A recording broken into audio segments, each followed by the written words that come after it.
Welcome to this explainer. Today, we're unpacking the Jivaka Sutta. And this is one of those fascinating ancient texts that reads almost exactly like a modern masterclass in personal growth. It's totally brilliant. Okay, let's dive into this. At the very heart of this ancient dialogue is a profound conversation between the Buddha and a follower named Jivaka. And it asks this core question, a question literally anyone who subscribes to a specific philosophy, religion, or discipline eventually has to ask themselves. What does it actually take to be a true follower? I mean, how do we really measure the depth of our practice? Well, the Buddha doesn't just give some vague, mystical answer here. Actually, scratch that. He doesn't do vague at all here. He lays out a precise, step-by-step roadmap for escalating your personal development. Jivaka goes directly to the source to find out exactly where the goalposts are, taking us from the absolute basics all the way up to the ultimate level. To really feel the weight of this, we need to ground ourselves in the setting for a second. We're in ancient India, specifically in a place called Rajagaha, at a spot known as Jivaka's mango grove. Just imagine this serene, shaded, beautiful environment. Jivaka approaches the Blessed One, bows down, and takes his seat to one side. And look, he isn't there for casual small talk. He's there to get absolute clarity. So he starts with the most fundamental question possible, asking the Buddha, Lord, to what extent is one a lay follower? He basically just wants the baseline definition. And the Buddha replies with what we can think of as level 1. A lay follower is simply someone who has gone to the Buddha, the Dhamma, which are the teachings, and the Sangha, the community, for refuge. That's it. This is the absolute baseline of practice. It's that initial commitment, the moment you raise your hand and say, yep, I align myself with this path. But let's be real. Taking refuge is really just stepping through the front door. It's an intention, sure, but it isn't quite an action yet. And Jivaka, being the super astute student he is, knows there has to be more to it than just this initial declaration. So let's see how this builds, because Jivaka immediately follows up. He asks, and to what extent, Lord, is one a virtuous lay follower? He's asking how a basic follower levels up. How do you move from simply taking refuge to actually genuinely embodying the values of the teachings in everyday life? He wants to know the behavioral standard. This is where the Buddha outlines level 2, which is entirely defined by action, specifically the 5 virtues. To be a virtuous follower, one must abstain from taking life, from stealing, from sexual misconduct, from lying, and from fermented and distilled drinks. Now, what's absolutely crucial to remember here is that these aren't just arbitrary rules. They're a fundamental, practical, ethical code designed specifically to reduce harm. And notice the highly specific phrasing used for that 5th virtue regarding drinks. The text explicitly says abstaining from drinks that lead to heedlessness, right?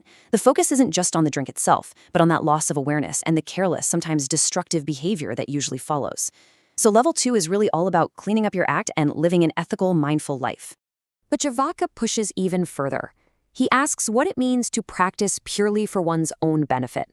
And this introduces us to level 3, the solo practitioner.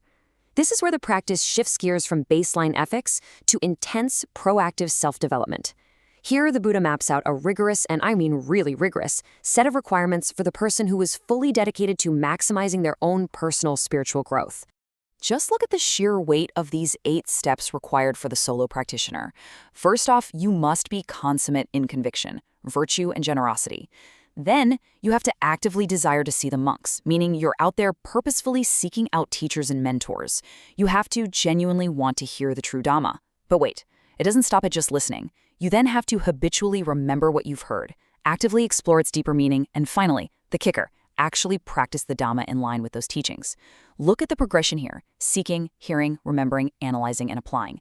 It's like a giant puzzle coming together. This is a massive, demanding checklist. It really shows us how intensely demanding the path is, even when you're just playing solo and focusing 100% on yourself.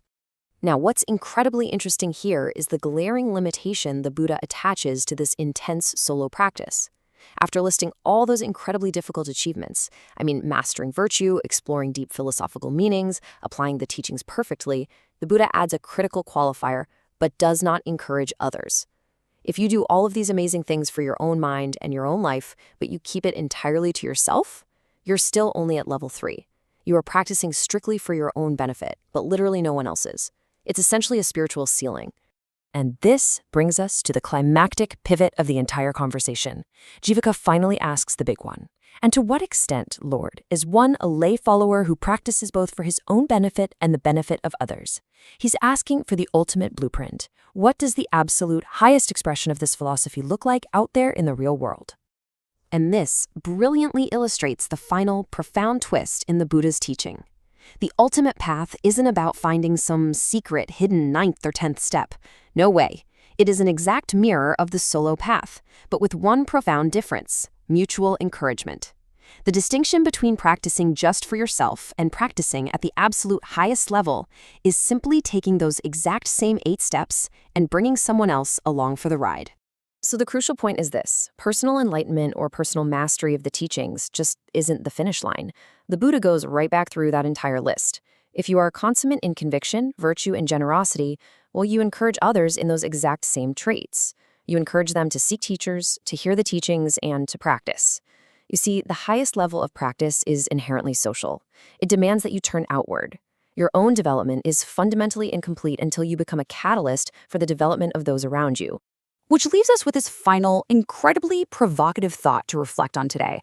Regardless of what your specific practice is, whether it's a spiritual path, a professional discipline, or just a personal life philosophy, take a hard look at how you operate. Are you practicing just for yourself, quietly checking off all the boxes of your own personal growth, or are you actively bringing others with you?